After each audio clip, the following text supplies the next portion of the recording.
Is córá an ceol. Caithimid bheith an éisteach lena chéile. Gan a bheith is smaointe agus just a díriú ar teanga speisialta an ceol. Tá cumhar an scéal go mbeidh den ann rudí spéisiúla a cruthú le chéile.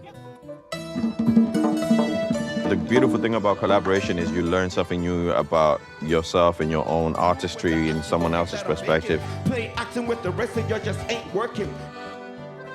I think that's beautiful. Bech na nascanna atá ann idir an gá tír. Sa cheol, sna hÉireann, tá muid cosúla na chéile ní léinn difriochtaí mór ionainn. Bhfuil sé taspáin an choiltúir ó Persia dom. It's pretty spicy.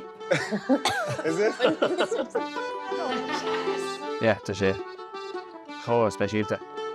You're on the payroll now. On the payroll. Well, we'll consider you.